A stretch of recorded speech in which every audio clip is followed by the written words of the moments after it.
Good evening, everyone, and welcome to Coach. Hi, I'm Coach Samuel Barcliffe, founder of the V.A.Titans. Tonight, we have our lovely Coach Alison, co-founder of the V.A.Titans. Also joining us tonight, we'll have our very own Coach Corey of the Titans. Our special guest tonight will be Coach Bruce Pearl of the Virginia Beach Mustangs. How you doing, Bruce? Hey, I'm good. How are you? Doing good. Welcome, Bruce, and thank you for joining us for this episode of Coach. Alison, why don't you tell... All right, so I'm just going to take a few minutes to tell everybody a little bit about our special guest, Coach Bruce Pearl, who's joining us tonight. So Coach Bruce Pearl is at the head of a local youth organization, the Virginia Beach Mustangs, who compete at the Pop Warner level in football. The Mustangs was started by Bruce's father, Sid, originally the Woodstock Mustangs, in 1966. Bruce and his brother have continued their father's legacy, and the organization currently serves over 300 local youth through football and cheerleading. Well, that's correct. Nice. And I just got to say, because your name rings bells through Woodstock since I was a young one, so I've always learned to respect. First, I had to always see the man first to see what's going on. That's how my dad taught me, Barcliffe Sr., And from there, I kind of just was able to either identify, am I looking at a coach that's actually giving something or just a coach about themselves? I always recognize you as a coach giving, and that's something I've always respected. So definitely welcome, and I appreciate you joining us tonight. Hey, my pleasure. And we've got welcome with us. All right, so let me go ahead and start it off with a question. So something that all the coaches in today's conversation have in common is that each of you is not just a coach, but a father. So let's talk about that dynamic of having a son who's an athlete and being a coach, and what challenges does that present? How does that motivate you? Well, if you're speaking to me, that was a difficult one. This is year 40 for me coaching, and my son just turned 19 years old the other day. I've actually only coached him twice. He came through the program in football, but I chose to let other people coach him in the program. He didn't need me coaching him, as well as talking his head off all the way home and during dinner and through his shower. And so I just felt it was best to let somebody else coach him. With that said, though, I missed maybe some of the practices I would have liked to have seen. And so as he got older and went into high school, I'm fortunate enough to own a small business, so I didn't miss a practice. And, the coach probably didn't really care for me to be hanging out watching and videotaping a lot of it, but I thought that was the best way to help him. And he's getting ready to go to college to play football in August. But very difficult. Yes, certainly very difficult. Absolutely.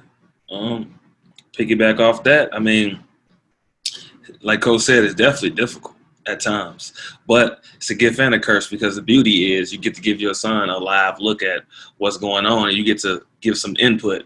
Us as dads, we love giving a lot of input to our kids, as all three of us know. So when they're out there and we're coaching, it just makes it a little bit, for me, a little bit more intense, because it's game time.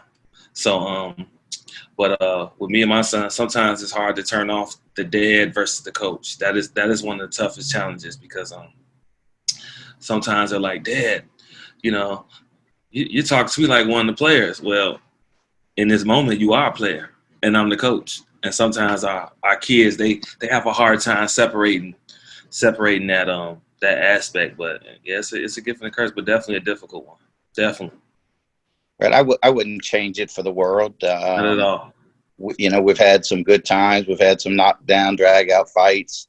My son, was what we call an NPR player for me, meaning he was a minimum play kid. And I would come home and my wife would say, "Why isn't he playing more? What should I come to the game only in the fourth quarter?" And I just said, he gets what he's earned, and unfortunately, that's just what he's earned. Right. And so, he's like everybody else; they get what they earn, and I think that he learned that. It took a little longer for him to understand that, that it just required a little bit more work out of him while he was with me, but it just required more work. And I think it was, in the long run, I think it was good for him. Right. I think, pretty much everybody hit the nail on the head. I think it's a love-hate relationship. It's a gift and a curse. It's one of the best things, to be a coach / father in that situation, because it's very rare, especially to try to do it, the right way. And, it's one of the things, like, it's a compromising situation. Like you said, Bruce, you coached your son a couple of times because he didn't need you to. You knew as a coach that he needed other tangibles to gather somewhere else. And you could still give him everything he needed. So you were like dual purpose, and that's awesome, because I also do that with mine, just like with Coach Corey. This season, he actually granted me a blessing by allowing me to coach his son. And it was actually really, really cool, because you know how it is when you see another, maybe even your friend, and he might have a son on another person's team, and you might just be like, man, I wish I could coach your son, just give what I kind of get, because you get what you get, and then just a lot, but sometimes just another figure changes it, so. Absolutely. Yeah, and you got to find that balance between when to step back and when to push and when to encourage, when to be. Never balance it. We never balance it. Yeah. So what would each of you say has been one of the toughest decisions you've made or conversations that you've had as a coach who's also a father, whether it's trying to talk to your child about sports or trying to make a decision about your own team, about the future? What's been a challenge for you? For me, probably just speaking to my son, but I spoke to my son not as my son, but I spoke to him the way I would speak to everybody else. And that's, was always a little tougher for him to understand. I raised him the way my dad raised me, really. And my dad's still around at 89 years old. And, it was a tougher love kind of thing.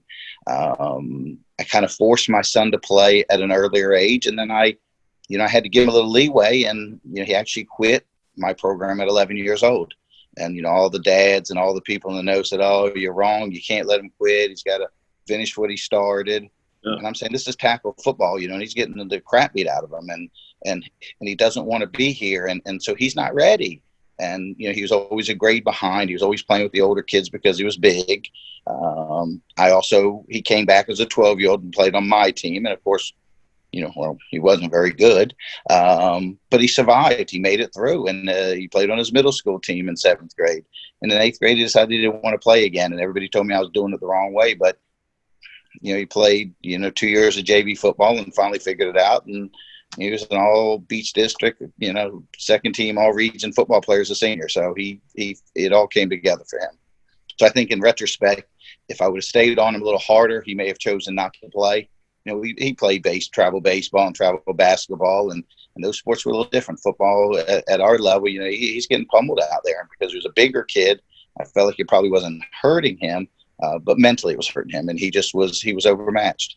So I had to give him a little bit of leeway. And those were the toughest things for me, because everybody's telling me I'm doing it the wrong way. And I sat down with my dad, and, he said, what, if he does not want to be out here, like every other kid, we tell them if they don't want to be out here, then don't make them be out here.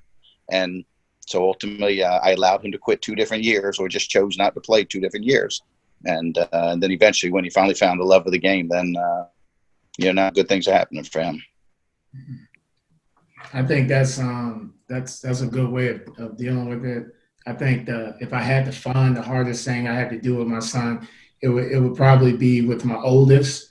My oldest, that he just turned 21, and the biggest thing with him, it came a point when he was about 17, maybe 18, and you know your sons, you know them, especially, when you're coaching them and you're around them so much, you know your child because there's so much of yourself that starts to come out. So you're so familiar so quick. So there's things with my oldest that I was like, I want you to be a good athlete. I believe in you 100% to this day, 100%. But I think some of the toughest things I had to do was like, maybe I had to say, I think you need to focus on this too. And sometimes he might have thought that was not the support when, as a father, it's a tough job. And sometimes you gotta do that. And you gotta say to your son or your daughter, and you gotta tell them where you need them, to try to get what you need out of them, what you've been working for their whole life. Sports is a part of it. So, the main goal is to raise your child to the level to allow them to do what they need to do to provide and take care of themselves. So I think we use sports to catalyst that. It gives them something to live for, to go for. But I think one of the toughest things is to be that real to the point where they might not see it for 15 years of why you had to be a certain kind of way. But the blessing, I will say, is the moment they call their younger brother up and they're saying, hey, Dad's right. You need to listen to Dad. He's come on for years. I didn't want to do it like that, but I'm trying to tell you, please believe me. When they do those conversations, it's like, all right, thank you. I didn't fail. So that's probably the toughest thing for me as a coach / father. For me, my youngest son is really my athlete. My oldest son, he dabbled and dabbled in it. It just wasn't for him. He doesn't like sports like that. My youngest, so far, the most difficult thing has been get him to understand about giving the same effort that other people are giving. That's a very difficult conversation to have with your child, and you're a coach, and you're always preaching effort. So for me that was difficult, but I had to, as Coach Pearl said, I had to treat him like any other player. I had to dig in on him, and inside you can't let your son see the hurt from you digging in him. So that's kind of, you're kind of fighting that back too. But he has to be. It's so difficult because he has to be the example that nobody's safe from you coaching, from giving effort. And it sucks that sometimes it's your kid that may not give that 110% you require of other players on the team. So for me, as of right now, that's the most difficult thing I've had to do. All right, so I'm going to shift gears just a little bit and talk about coaching styles. So it's said that most coaches lean towards one of 3 different coaching styles. And so the 3 different coaching styles are the command style, which is where the coach is the decision maker. The role of the athlete is to respond to the coach's commands. An example of a coach who is known for his command style is Bobby Knight, who always characterized playing basketball as war. The second coaching style is called the submissive style. So this is really throw the ball in and let the players do what they're going to do. Rely on the skill of the players and their ability to make decisions in game time and on the court. And then the last style is the cooperative style. So this is kind of a shared decision process between the athlete and the coaches. The biggest challenge of this style is striking balance. And a coach who is given credit for really using this style, the cooperative style, is Phil Jackson, for an example. So if each of you had to think about those 3 styles, do you think you lean towards one more than another? And what do you think about the different styles, or what gets you what you need in a game, in a season? For me, it's pretty simple. I've always been coach style number 1. This is the way we do things, and this is how it goes. That's how I was raised. That's how it's been. But then we realized today's athletes are a little bit different. And so based upon the age really makes the difference of how we lean a little bit more. For a classic example, I mean, we were yellers. We used to yell nonstop. It's football. It's a tough sport. Last year I coached, 11 and 12-year-olds. And if I raised my voice one time a week, that was a lot. these kids didn't need that. They didn't need me to yell at them. They were, well, you know, Ray Moore, but I had a bunch of Ray Moore type kids. You know, they're just hungry. They just want to learn. And so there was no reason for me to, you know, Ray makes a mistake. There's no reason for me to raise my voice. And I run a program with, you know, 100 coaches or somewhere close to 100 coaches. And that was the tough spot for me to make them understand that because I'm disappointed that the child made a mistake, I'm disappointed, I'm not mad. And that's really where the issue comes in. I think once we get mad, then we're going to raise our voice and yell at a child. And I'd always say, and I've had this conversation a lot, but I had a coach that, you know, former military, and he's always yelling and screaming. I happened to see the video on Facebook of him jumping. He was undressing a kid out there.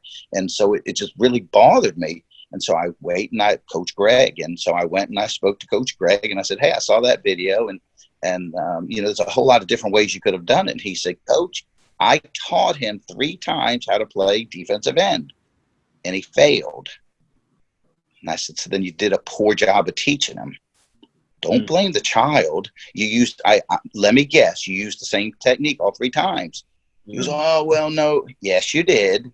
Your way, and you're going to yell at him and tell him this is what I got to do. And so why don't you change it? Why don't you try a different method?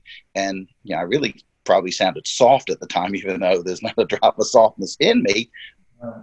But he needed to learn. And so really it was a coaching issue. And so for us, you know, we have old style uniforms. You know, we've always kept the same style for 40 years. And so we've started adapting to a little newer style of uniforms because that's really what the kids are looking for. And so for my team this year, which will be the oldest that we've had in a while, I let them select the uniform color. You know, we would have never done that 5 years ago. We just would have never done that. You know, we have our basic colors of, you know, maroon, white, and gold, and that's what we've done. And last year, a couple of the kids were saying, Coach, if we come back, you know, we like to get some black uniforms. Yeah, okay, whatever. You know, I just kind of blew it off. And then as we started putting it together again, because again, we normally don't have this age group, you know, I said, here's 4 examples, you know, 2 black uniforms with different colors and whatever, and then 2 dark grays. And the majority of them wanted black. Now, in talking to my coaches, I said, what do y'all want? And I'll just say that's the group that won. But my coaches are exactly separated. 2 of them wanted black and maroon. The other 2 wanted black and gold. I said, well, let's go to the votes. And black and gold won. And, you know, that's what I'm going to put them in. But I would have never done that back in the day. You know, that wouldn't have been what we do. But again, I think the kids are a little bit different. My kids are a little bit older. And I think as they do that, I think it has to be a finer line of, it doesn't just have to be the Bobby Knight style. I don't think that style works anymore. I thought you were going to use Nick Saban. That's who I thought you were going to use as an example. Because, and you know, certainly there's a big difference between Nick Saban and the Clemson coach, Dabo Swinney. There's a huge difference. And, you know, if my child was of that level, I wouldn't want him to go play for Saban. I'd much rather him play for Dabo, or, you know, just a different style. And so I think, you know, that's why we'll be the first team in, you know, 5 years to be able to put a team together this age group, because the kids want to stay together. And so I think as we get older, you know, you're probably easier on some things that you find aren't as important with your younger child as they were so much more important with your older child, you know, whether it's making their bed or, you know, just some silly little things that in the grand scheme of things really doesn't matter. So why don't we give them a little more say? So that's my opinion on it. And I'm going to plug my phone in while I'm talking to y'all, if you don't mind. Yeah. I think as a coach, you got to be all 3. There's times you got to be Bobby Knight. There's times you got to use a submissive style, and there's times you got to use a cooperative style. It depends on the team, and it depends on the players. You know, for the players I've coached, I try not to go with the Bobby Knight style because, as Coach Pearl said, these kids they're built different. Me, I played for a lot of different coaches, and a lot of them had the Bobby Knight style. A lot of yelling, and you know. But back then, we could kind of take it a little better, you know, because we understood it's coaching versus, you know, the coaches. Like he said, they're disappointed, they're not upset. You know, we could separate that. These kids now, they're not too receptive to that Bobby Knight style, you know. So I'm more of the a little bit of Bobby Knight, just a little bit. It depends on the situation, but I like the more submissive style. I like to put players in position for them to thrive in the abilities that they possess. I think is super important. I think that's super important. And I think these kids now, they're different types of athletes than we were. They're much smarter. They have more things. They have more, access to different, internet tutorials on their skill levels, and they can work on. They got so many advanced things now. It's kind of like you just got to put kids in the right position for them to succeed as a coach. That's what you have to do. And if you're not doing that, what are you doing? You just can't go out there and say, hey, I know you're a defensive end, but I want you to play offensive guard or something. I mean, yeah, the kid may adapt to that. Will they thrive in that position? Who knows, But for me, I love to put kids in a position where they can, succeed and kind of do their thing, feel comfortable. Because if they're not comfortable, they're not going to play the way you want them to, in my book. If they're not in a comfortable position, some kids can answer to that call. I've been in that position too, where I was uncomfortable and I answered to that call. But when I played where I needed to be, I did everything, because it's like this is who I am. I was able to be me. So I think as a coach, you have to have a mixture of all three. I think, I agree. That's why this is great, because this is perspective, and all the perspectives are different. I'm the type that I'll be Bobby Knight when it comes to defending my players. So that's the part of coach where I'll combine that. I don't yell at my players. I don't cuss at my players. I'm not saying anything about it if it's wrong or right. I'm just saying my style, what I do. Because I go about it another way. I try to stabilize and reinforce their strengths to the point where they're so confident in what they can do. It could be the slightest thing, and they don't even care that they can do that, but they get on that field and they do that one thing that they can do excellent, and they have the confidence in their team because it works out on the field. And we all know when you do what you got to do on that field, your team follows behind you. You be whatever you want, but your team follows the leader. And when you can empower each one of your players with leadership abilities, you kind of did your job as coach at that point, even though it's a continuing progress. Continuing education is forever, But I do, I rely on enforcing the strengths. I think that's the greatest success. If anybody wanted to know the key to get doing it, that's it. I want everyone to do it. Because when you empower them, I'm telling you, as you all know, because every successful coach isn't always the winningest coach. We know the successful coach. We get it because those players, they communicate with us. You see the change behavior. You see them as adults, and that's what keeps you going and doing it the right way. So I think my coaching style is definitely going to be taking on their strengths and using that to kind of make the team work. So in the game, I'm kind of relying on the player. I think first. I think secondary, I'm definitely relying on the coaching, because you ain't going to win. You're not going to reach your goal without the routine, the repetition, the knowing the formula. There's no skipping the offense, defense become a brain on that field of court. There's no skipping it. If you don't have players that's doing that, you ain't going to go so far. You can build a human being greatly, but a team, no, especially a winning team, no. All right, so let me ask you something else about coaching styles. So what do you think is most important for a coach if we're looking at the areas of knowledge of the sport they're coaching, their motivation to coach and in coaching, and empathy for the players, for just empathy as a concept? Looking at weighing those three things, what does a coach really need to be successful? Wow, great question. As you ask the question, the first thing that we're always looking for is somebody that understands how to deal with kids. I don't care what sport. I'm looking for somebody that has dealt with kids before. And I have also a baseball coach, and I said, Coach, I don't know anything about football. I know, but you know how to deal with kids. And so you can learn some X's and O's. Now, are we talking about, could I take that guy and make him the head coach of one of my travel teams that are trying to win a national championship? I couldn't. He could be beneficial on that staff, but at some point I have to have somebody that understands the X's and O's that's just a little bit more fine-tuned on what they're doing. With that said, though, if I have a coaching staff of 5 guys that knew how to deal with kids, and only one that really knew the sport. Those other 5 would pick up the pace enough and learn enough about the sport to turn that team into being able to win championships. And it's proven. We've done it many, many times. When you get the guys that don't know how to deal with kids, all of a sudden you start getting a division in the ranks, and the kids aren't happy because somebody's just yelling and screaming, or, he's picking on somebody. And a lot of times it's fathers, and we find that a lot of times it's a father of a child that may not be as good or may not be getting what he's looking for. And then the coach wants to start singling out a kid or two. And we just can't have that. Now, for me, who also coaches a team and then has, 10 other teams under me, it gets a little tricky for me. Fortunately, my parents are very quick. They all get my phone number. They're very quick to call me. And the phone is ringing off the hook from 8:15 to 9 o'clock. Because at 9 o'clock I quit answering phone calls, but the phone's ringing off the hook, and I'm just trying to make notes so the next day I can make these phone calls. And 90% of the time it's exactly that. It's a dad who's a coach that can't understand how the concept's running, and so we got to try to get that handled, or I just can't let them coach, and that happens quite often also. So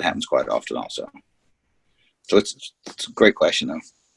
I'd say not to just jump out there, but I think that it comes down to knowing what type of coaches level they can go with it. I think you always got to kind of like take in consideration that some coaches just don't have that experience yet, and they don't know that they can do it another way. I've had coaches where and that's another thing. It's hard to talk to your coaches sometimes and communicate that, because sometimes you can have the best interest for them and have the best thoughts. Like, you could see something, I have a vision, and they'll be like, they may not see it. They just not there yet. And you just be like, man, but now I feel like you're in the way, but regardless of that, I think that you got to have a player's coach. I think you got to be a player's coach at that level. I think when you're going for that title, like you said, you got to have the right coach implemented at that time, because the objective is different. I think the objective is the thing that changes what type of style coach you need out there. I think a coach that lacks empathy anyways is a terrible coach. You got to have empathy. You got to have it. I mean, you have to have empathy. That's first and foremost, because, some players, they require that. You don't know what's going on with different players in their homes. You don't know what's going on in their life. You don't know. So empathy is number one. You got to have that for your players. Knowledge, super important. Like Coach said, some coaches, you can help them with the X and O's. It's important, but is it truly important to turn a coach into a contending coach?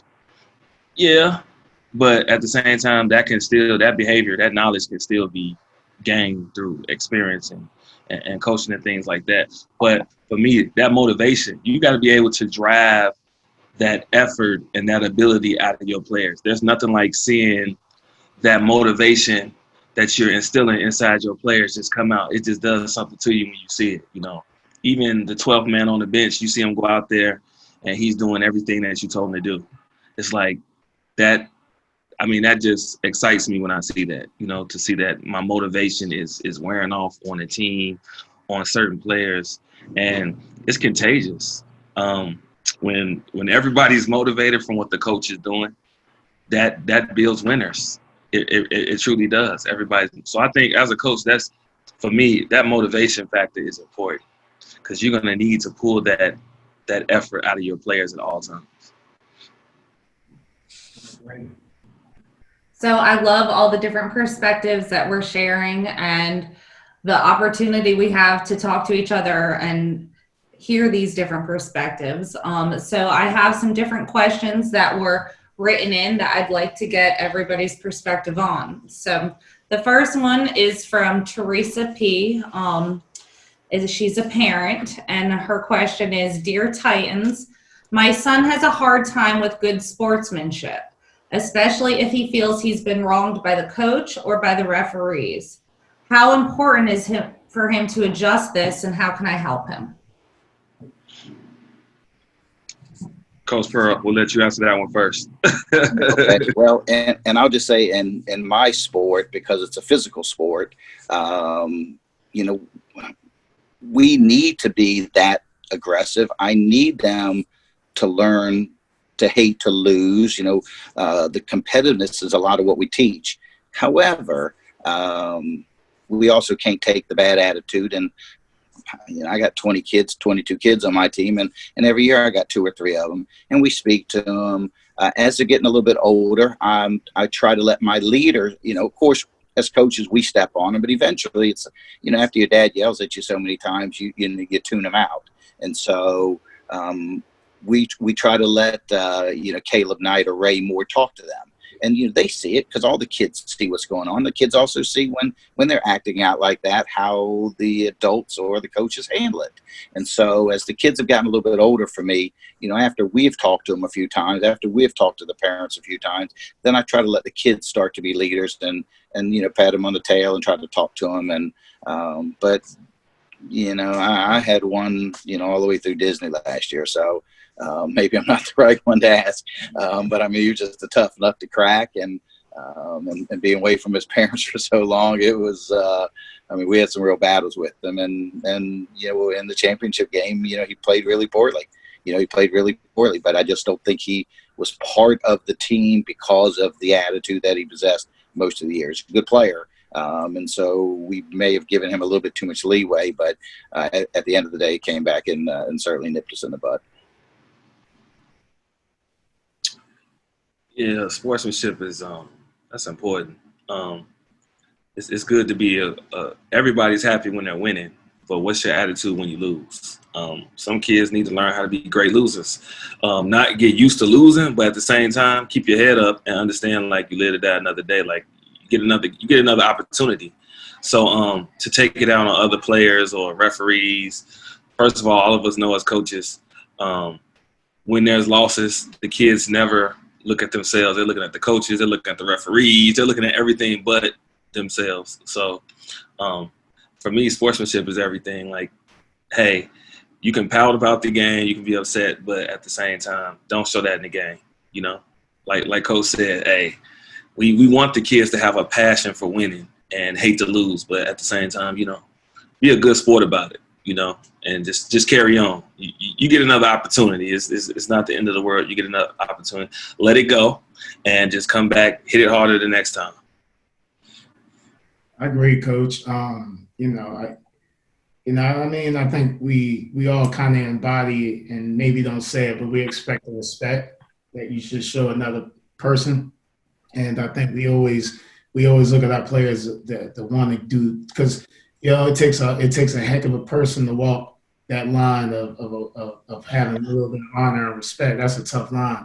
Yes. That's stand by yourself and be like, yo, that ain't what you do. That takes a tough person to do that. It takes a bold person. Usually those people are those leaders, those people we look at, those Moors, you know, that quiet person that you know you could come up to and say, and you know what, you need to handle this. They got it. And I think that's what we want. I think that's what we want. I think that's what we want more than anything. But that's in a perfect world. So in this world where we are, we get a lot of players that lack that. A lot of them got fathers at home. It's not even the lack of that. It's just we all know it, you know. And some of us coaches, you know, coach/fathers, it's amazing because our kids act the wildest right in front of us. You know, because we try to draw the line to the point where we still give them that. We don't want them to fear us. So we still give them just a little bit, you know, because if they didn't, we wouldn't feel good. We would feel like, you ain't really going to push me a little bit, you know, because I know I kind of look at my sons like that a little bit. I still want them to kind of have a little quick, you know, like a thought towards, you know, instead of being a little passive. So you definitely want to build your player to compete, to be hungry, not to be passive and just to give up and take whatever's being brought on. Not to be long-winded, I remember one time we participated in a tournament in Chantilly, Virginia, and I mean, it was an awesome facility. Not gonna name it. Awesome. It was I think it was the second time we were there. First time we were there, we came through. They ain't know it hit them. It really didn't, and it was special because I always know, like a lot of y'all know, this area is special. And these players in this area are special. So when we go certain places, especially with the mentality of players we have, we know how they're going to deal with different people. So we know going places, it's going to be something special. So we go there the first round, we do everything, take everything we need to take in 3 different divisions. Go there the second time, all they prepared for us. And that's cool. Me being at that time, a first time club level coach, participating in sanctioned, unsanctioned tournaments, nationals, and whatnot. It was a great experience. But second time around, we go up there. We still did good. We did very good. But I saw the differences. I saw what I needed to instill in some of my players the second time around because they got hit with a new beast. They got hit with situations that you guys would look at and be like, wow, this is really happening in front of us. It's like, this is amazing. And I don't want to say some of those situations, but just things that these kids literally saw in front of us and we had to explain. And literally their parents just sit there and had to explain just so they knew they could continue raising their young athlete with the things, the tangibles to keep them going in the right way. So it's tough. It's tough to edit your child or your athlete and say, look, man, you can't be yelling at the ref. You can't get mad at the ref. The ref said, just take it. Go off to the side. Whenever you about to do something, don't do it. It might be that one maneuver that you've been training, doing it the right way. And ref's been calling you on it. But you finally get in the game in the right time and you do it the right way you've been taught. It might have been coming off all the time the wrong way, but you've been doing it the right way. You finally got the right rep to see you do it. And it worked. You probably won the game. So I'm never going to say you shouldn't diminish those characteristics. I am going to say it's a tough line because, players get injured and then what? Now you got a player that had all this and now he done, now it's something different. So you still got to do the full circle being a coach. And at the end of the day, that kid we can't fail him. This is a job that you don't have to fail. I say it all the time, a player takes themselves away from it. You can't keep them. You try your hardest, but they take themselves away. So. All right, our next question comes from Robert K. Dear Titans, my son plays both basketball and football. He's young in years, but he looks much older than his age. I worry about injury as well as his feelings since people treat him like he's older. As coaches, how do you handle young players with mature bodies? I'm going through that right now. Yeah. Perfect example. Perfect example. My son is still a baby, but he has a mature body. He plays a little bit older than he looks. So a lot of kids think that he's 10 and 11, and he cries a lot like a second grader. He won't show it, but at home he cries a lot because he's like, I don't understand, and I have to. You got to somehow toughen him up, but still let him stay his age. I always remind him, look, if you're gonna play at this level, you have to play at this level. That's the only way around it. I could put you on a level where you could dominate, but it wouldn't do you any good. Like it's a waste of your time. Yeah, you're gonna feel good punishing all these kids that your skill level is more advanced in, but when it's time for you to really get on that stage and on that level, it's not gonna be the same because you're used to doing a certain thing. So the best thing you could do is encourage them, and also at the same time, you still have to protect them. Because some kids get as an athlete, you always get wrapped up in we're all the same. We kind of lose sight of who's younger. For me, I always played varsity all my 4 years in football and basketball, so I never played with kids my age. And every time something went wrong, everybody was picking on me because I was the youngest on the team. If I made a mistake, all the guys were on me, So, but that helped me to get tough skin, more and more. And it also made me play better because I knew the older guys were looking for me to make mistakes, So the best thing you could do, and my coaches did a great job of it, they protected me. When it really got rough, they would pull me to the side and say, hey, you're here for a reason. Like you're playing at this level for a reason. So mentally you have to lock in and tune out all the negativity. And if you need me, I'm here for you. That's the best you can do for that player is be there for them and constantly emotionally support them. Now, physically, it can be a little bit, tough on them. Definitely. It's definitely tough on them when they're young and they're playing and they're still developing. There's really no way around that. I wish we could all find an answer for how we can make the physicality of the game that level for them. But if they're playing on a high level, that just comes with it, So there's really no way around that. But yeah, mentally, emotionally, as a coach, you gotta be there for that kid.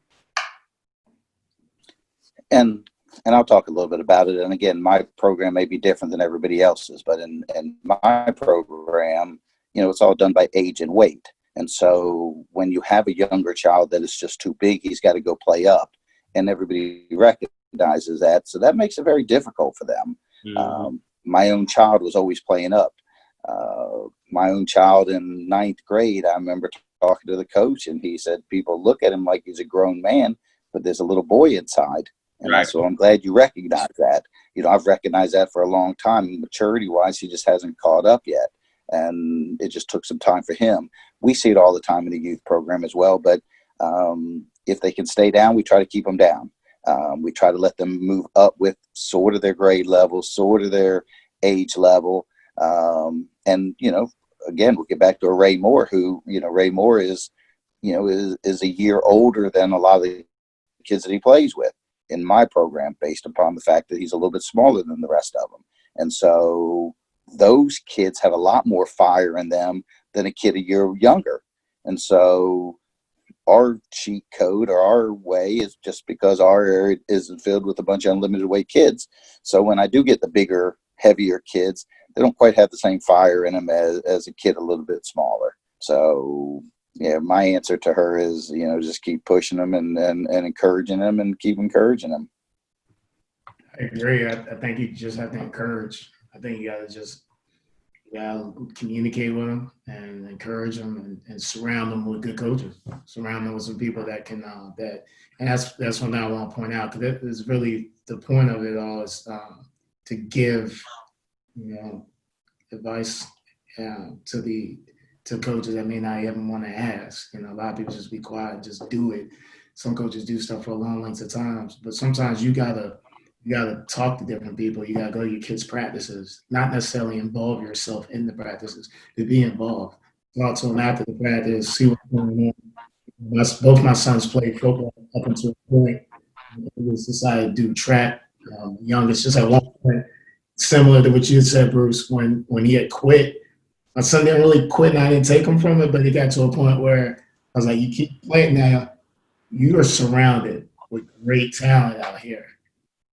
And you got some excellent coaches that have been coaching. I tip my hat to each one that has coached my son in football and tackle football.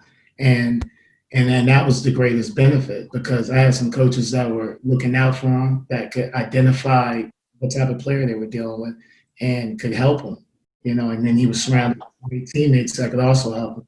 So I think you as a parent, you have to be involved to that point. And because if you are, then that definitely helps. But if you're being very lackluster in your support of your child as he's doing these sports, then you don't know what's going on with them. And especially when they get to a certain age and they feel like they got to do certain things for, they get coaxed into doing things because they just don't know how else to get the validation. So that's my answer to that young lady. Our last question comes from Janet R. Dear Titans, when my child acts up in school or brings home poor grades, I feel torn as a parent. How do I punish him? Do I send him to his games and practices? Do I keep him home? This is a real struggle for me. Well, go ahead. As a parent, that should be easy, in my opinion. You don't perform in the classroom. You don't behave right in the classroom. You don't play. It's just that simple. It's really not a. And the coach is going to tell you the same thing. You're not going to get anything different from the coach. So you shouldn't be torn. You should do exactly what your gut is telling you to do. he has to learn that if you don't take care of your business in the classroom, or behave right in the classroom, you don't play. And that's not even something just for sports. That's a life skill. If you don't do what you're supposed to do in life, you don't take care of your business, nothing good comes from that. Nothing positive comes from that, only negativity. So don't be torn about it. You're only helping your child. Some parents think that punishing their kids is the worst thing in the world when they're not doing what they're supposed to do. But you don't understand. You're actually helping that kid in the long run for the rest of their life, because you're creating a mindset of, if you don't do what you're supposed to do, you're not going to get positive results from it or get results at all. So just do what you think is best. But I guarantee you, good coaches we're all gonna do the same thing. You can't play. So I agree with Coach Coy on that. I think that I think it also stems off, I think the parents still need to be involved, because, me, myself, I'm one of the fathers that was just like, I'm going to work. I go to work. You see me work, I'm killing myself. I do everything. You got to know this. You see this, right? I'm busy. I can't go. But I'm going to tell you, when you got to check out a few things, and when you start doing some of them checks and balances, you realize how important it is, especially when you don't know the answers to some simple questions with your young athlete that's going to school. So I think that it is important to see what's going on at school, because sometimes it could be something going on that the kid might really need some help that he can't get no help from, and he's acting out in school. Because if they're acting out in school, it's something else. It's something else, and we're not finding out. We're not communicating enough, or they just seeking validation, and that's something else. So I think that it comes down to they're not playing. I think that it's just like life is going to treat you. Life is going to, you do something and there's a consequence for it, then life is going to do that, and something gets you away from that consequence because of details or something validating, and that'll happen. But I think you got to be a coach, and you got to stand by what you're trying to do. Well, and I have a slightly different opinion. I do agree with most of what you're saying, but I could name 5 different times that there was something going on that the parent didn't recognize. And so we like to talk to the kid. I like the parent to tell me what's going on. Then we like to talk to them. Now, we're not going to jump them right back into practice. And there's going to be some things we're going to do ourselves. But, at one point, the principal had to approve a child's work for the week before he could play on Saturday, Plaza Middle School. And that was the agreement the mom made, the principal made, and I made. And so the child understood they didn't get to play on Saturday unless his grades were right Friday afternoon. And we would drive on up to Plaza Middle School and sit in with this kid, and they would have a meeting with the principal. And the principal would decide whether he could play or not. The kid had failed every single subject the year prior. He had B's and C's the first semester while he was with us, because there was somebody wanted to make sure he's doing what he needs to do. At that point, we recognized his mother really wasn't a good role model for him. She didn't check anything. She just couldn't fix the problem. And it was really such a minor problem. Last year, we had a child that his uncle was raising him a lot, and his uncle passed away suddenly. His local policeman had passed away, and the kid went south so quick, and the mom never did anything with the kid. And so we spent a lot of time. One of our other team leaders' father's a counselor, and he counseled him. And I would love to tell you that it's worked out really well for him. At the end, his mom actually pulled him off the team late last year because he started to decline again. And she called not too long ago, and he's in trouble again. And so this is a 13-year-old kid that, he was going on at home. And I just think him acting out in school was just a reflection of that. And so for the most part, I agree with you. I think that if they're fooling around in school, they can't play. That's it. Many times we'll let them come and we'll let them run with the kids, and we'll run them and grind on them or whatever. But then when it comes to putting the pads on, you got to go home. You got to go get your schoolwork right. Yeah. But I think there's a lot of exceptions to that as well, at least in my program for sure. And I want to add to that, because I don't know if I can speak for all coaches, but if possible, they still need to come to practice. Whether you got them sitting on the bench, reading whatever their homework is. A lot of parents be like, all right, you in trouble. Let me keep you at home. And I understand, because I have children too. But that's not really a day off. You're part of a team. you know, and there's so many times I have parents that do that. And I'd be sitting there like, man, that's great of you, because I'd be tired too after work and I'm busy and I don't feel like doing stuff. I don't. But, you know, I also think of that commitment that they're trying to do for the team, especially if you get a part of a good organization and you're lucky enough to be a part. It's like, man, look, come to practice. I'd rather get practice more than the game.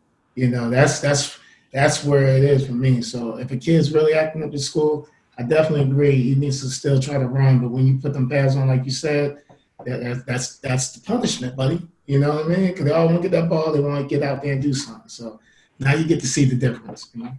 Mm-hmm. Yeah. Well, I want to thank y'all for changing my perspective. I never looked at it like that because, you know, some of us still had that old school mindset because that's what we were accustomed to, where if you didn't do what you're supposed to do, you don't play. You don't even come to practice. You don't even see the floor. You don't see the field. But I kind of like that better because it still keeps them involved, because you don't want that player to totally disconnect from the team. You know, you still want them to be a part of it, but you want them to know, hey, there's consequences for your actions. So I totally am taking that into consideration. Like I actually like that. So thank you guys. Well, really, let me say thank you for your time tonight. I definitely appreciate Coach Corey, Coach Pearl, Coach Allison, giving some of your time on this lovely Father's Day. It has been a great Father's Day in my eyes. Every year is a great one. And I can't thank you guys enough for blessing us with this opportunity to have a little conversation on perspective. Of course, we're in this time of COVID somewhat. And, you know, I want everyone to be as comfortable as possible. But I would love to revisit it in person, have people around. You know, we're definitely in the right direction and development to the point where we do want to start having people around and start doing this thing together, first person. That way it can be a little bit more dynamic. But again, I can't say enough appreciations and thank you guys. Hey, my pleasure. If you need me, don't hesitate to call, okay?